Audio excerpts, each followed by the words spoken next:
क्या आप जानना चाहते हैं रिलेशनल इन्वेस्टमेंट क्या है? तो रुकिए, देखिए मैं बताता हूँ।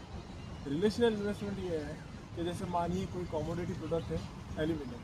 अब एल्यूमिनियम आपको पता चला कि बढ़ने वाला है, तो aluminium as an raw material अगर कोई कंपनी यूज़ कर रही है तो वो नीचे जाएगी, लेकिन aluminium as an by product कोई कंपनी यूज़ कर रही है तो वो कंपनी का भी प्राइस बढ़ेगा। क्यों? क्योंकि एल्यूमिनियम का भाव बढ़ा तो उसका प्रॉफिट बढ़ा। और वैसे ही अगर एल्यूमिनियम का भाव बढ़ा, कोई रॉ मटेरियल की जगह यूज़ कर रही है तो उसका प्रॉफिट मार्जिन कम होगा।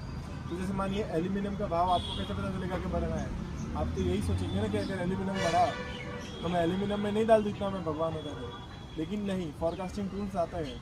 गूगल पे आप जाइए, बड़ी बड़ी इकोनॉमिक वेबसाइट जैसे ट्रेडिंग इकोनॉमी वगैरह जैसी वेबसाइट्स हैं, वो आपको फॉरकास्ट बताती है अगले 3 महीने, 2 महीने, 4 महीने में किसी भी कमोडिटी प्रोडक्ट का भाव कितना रेंज तक ऊपर जा सकता है। और वो मोस्टली 90% एक्यूरेट होता है। तो 2-5% अगर आप मानिए एल्यूमिनियम बढ़ना है तो नाल्को करके एक एल्यूमिनियम से कनेक्टेड कंपनी है, नेशनल एल्यूमिनियम इंडिया में, वो भी एक सर्टेन लेवल तक वो शायद 20% 30% बढ़ जाए, जब अगर 5% एल्यूमिनियम बढ़ने वाला है। तो इस तरह से आप क्या कर सकते हैं, एक रिलेशनशिप ढूंढ सकते हैं किसी भी कमोडिटी टू इक्विटी प्रोडक्ट में। इक्विटी क्या होगा? स्टॉक्स में जो company use as an by product या रॉ मटेरियल यूज़ कर रही है। जैसे मान लीजिए कि कोई कंपनी एल्यूमिनियम को as an raw material use कर रही है, उसमें आपकी इन्वेस्टमेंट पड़ी हुई है, तो आपको पता चलेगा कि हाँ अब इसमें से मुझे निकल जाना चाहिए, क्योंकि स्लो टर्म में उसका ग्रोथ या तो कम हो जाएगा या वो साइडवेज हो जाएगी।